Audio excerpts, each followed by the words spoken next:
Second phase बेमुदत धरणे आंदोलन यासाठी गेल्या 2 दिवसापासून आपण नागपूर येथे बेमुदत धरणे आंदोलन चालू केलेलं आहे आणि हे आंदोलन युवा विद्यार्थी असोसिएशन महाराष्ट्र राज्यचे अध्यक्ष तुषारदादा देशमुख यांना मी विनंती करतो की आपण महाराष्ट्रातील सर्व सामान्य अभियोग्यताधारकांना मार्गदर्शन करावं। सर्वप्रथम सर्वांना नमस्कार।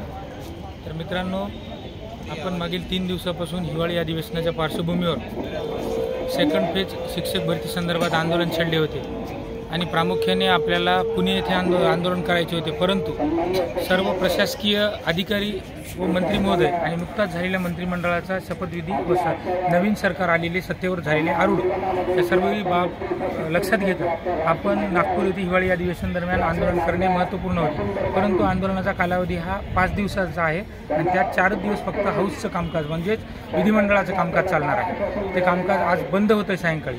तर ह्या दरम्यान या आंदोलनाचे फलित म्हणून आपण काल मुख्यमंत्र्यांचे प्रतिनिधी म्हणून भाजपचे कॅबिनेट मंत्री अतुलजी सावे यांच्यासोबत आपल्या शिष्टमंडळाने चर्चा केली। त्यांना या घटनेचं आणि झालेल्या आत्तापर्यंतच्या पाठपुराव्याचा अन्यथा आंदोलन असेल, संबंधित पाठपुरावा असेल, स्थानिक पातळीपासून अगदी मंत्रालय स्तरावर तर वेगवेगळ्या स्वरूपाचे आंदोलन आहे, तर ह्याची इत्थंभूत माहिती दिली।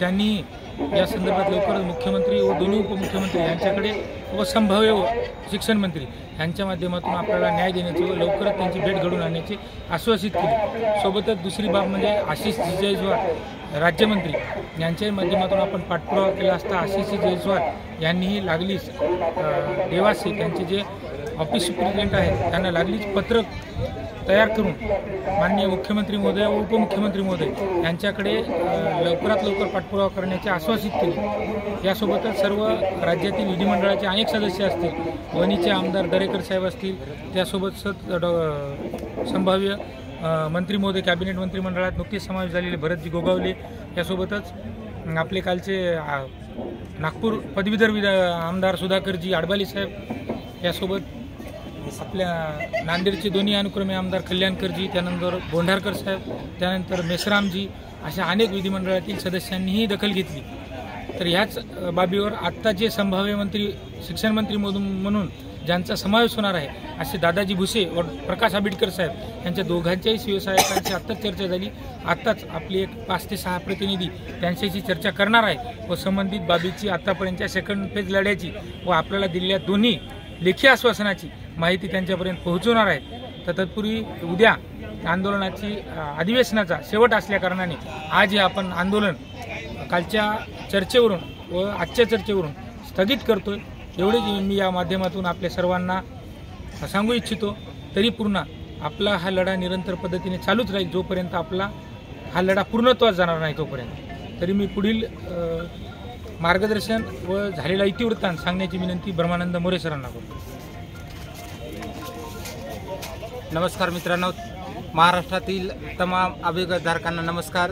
या ठिकाणी हा आपल्या युवा विद्यार्थी असोसिएशन महाराष्ट्र राज्य अध्यक्ष माननीय तुषारदादा देशमुख यांच्या नेतृत्वात आजचा हा 3रा दिवस अतिशय सकारात्मक आणि पॉझिटिव्ह गोष्टी घडून आणणारा आज हा 3रा दिवस आहे आणि या दिवसाअखेर आपल्याला आतापर्यंतचा जो पाठपुरावा होता तो पाठपुरावा आपल्याला माननीय मंत्रीगण तसेच विधिमंडळातील अनेक विधानसभा सदस्य यांच्यापर्यंत आपण हा पाठपुरावा आतापर्यंत केलेला 2 वेळचं लेखी आश्वासन, आयुक्त कार्यालयाचं पत्र, त्यानंतर प्रशासनाने शासकीय दरबारी काढलेलं 10 तारखेचं पत्र, या सर्व बाबीचा पाठपुरावा आतापर्यंत कॅबिनेट मंत्री माननीय अतुल सावेजी व त्यानंतर आता शपथ घेतलेले कॅबिनेट मंत्री माननीय दादाजी भुसे साहेब, त्यानंतर कॅबिनेट मंत्री माननीय भरत गोगावले साहेब व त्यानंतर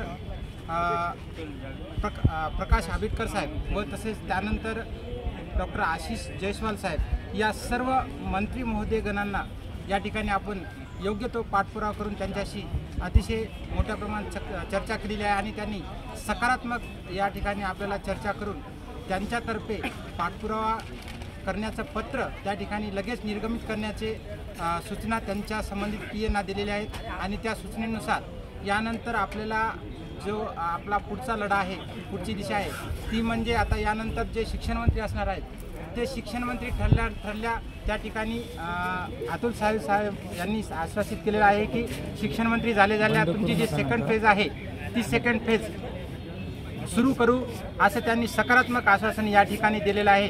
आणि या आश्वासनाची पूर्तता म्हणून आपला हा आजचा 3रा दिवस आहे। त्या दिवसाची आज आपण ह्या बेमुदत धरणे आंदोलनाची आपण या ठिकाणी माननीय तुषारदादा देशमुख यांच्या सूचनेनुसार या ठिकाणी सांगता करत आहोत। तरी हा जो लढा आहे तो सरांच्या म्हणण्यानुसार हा निरंतर चालणार आहे। जोपर्यंत आपली भरती सेकंड फेज पूर्ण होणार नाही तोपर्यंत हा जो लढा आहे तो लढा या ठिकाणी चालूच राहणार आहे। तुर्तास या आजच्या या 3 दिवसाच्या अतिशय महत्त्वपूर्ण सकारात्मक चर्चेनुसार हा आजचा 3रा दिवस बेमुदत धरणे आंदोलनाचा आणि या सर्वांच्या साक्षीनं हा जो 3रा दिवस आहे तो समाप्त करून आपले जे बेमुदत धरणे आंदोलन आहे ते समाप्त करीत आहोत।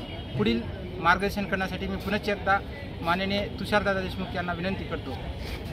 मित्रांनो, या व्हिडिओच्या माध्यमातून एक गोष्ट सांगायची राहून गेली तर ह्यासाठीच आपल्या जे पुणे अन्नत्याग आंदोलन जे आपण 5 ऑक्टोबर रोजी पुकारले होते त्यामध्ये आपल्याला लेखी आश्वासन, लेखी पत्र मुख्यमंत्री व शिक्षण मंत्री यांच्याशी समन्वय साधून शिवसेना पक्षाचे मुख्य प्रवक्ते संजीवदादा भोर यांच्याशी आपण या संदर्भात पाठपुरावा केला असता त्यांनी संबंधित प्रशासकीय अधिकाऱ्यांशी चर्चा केली।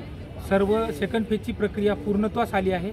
आपणही स्थानिक लेवलचा केलेला पाठपुरावामुळे जाहिराती तिथे आयुक्त कार्यालयात आलेल्या आहेत आणि सोबतच इतंभूत राज्य पातळीवरील प्रशासकीय यंत्रणा अगदी सर्वतोपरी पूर्ण ही प्रक्रिया पूर्णत्वास आल्याचे त्यांच्याकडूनही समजले। परंतु नवीन शिक्षण मंत्र्यांचा आदेश एवढंच काम आहे, नवीन कुठल्याही प्रकारचा निर्णय घेणे अपेक्षित नसून ते कंटिन्यू करणे एवढंच त्यांच्याकडून अपेक्षित येणे आहे। त्यामुळे ही प्रक्रिया तुर्तास आत्ता थांबलेली आहे। त्यामुळं नवीन शिक्षण मंत्री हा पदभार कुणाकडे जातो, कारण राज्य मंत्रिमंडळाचा विस्तार झाला आहे परंतु पदभार कुणाकडे जातो यावरच आपलं सगळं भविष्य अवलंबून आहे। तरी पुन्हा या व्हिडिओच्या माध्यमातून सांगतो की राज्याचे शालेय शिक्षण मंत्री म्हणून संभाव्य दोघांची नावे आहेत, दादाजी भुसे व प्रकाश आंबेडकर साहेब। त्यांच्याशी चर्चा होणारच आहे आणि त्या चर्चेचा इतिवृत्तांत आपल्यासमोर लवकरच सादर करूया। एवढेच बोलतो आणि थांबतो। आलेल्या सर्वांचं पुनश्च एकदा या नागपूर अधिवेशनात प्रत्यक्ष सहभाग नोंदवणाऱ्या सर्व भगिनींचे, बांधवांचे व वेगवेगळ्या माध्यमातून सहकार्य करणाऱ्या सर्व पत्रकार बांधव असतील, सर्व प्रिंट मीडिया असेल, इलेक्ट्रॉनिक मीडिया असेल, पोलीस प्रशासन असेल, या सर्वांचं आपण या माध्यमातून आभार व्यक्त करतो आणि थांबतो। धन्यवाद।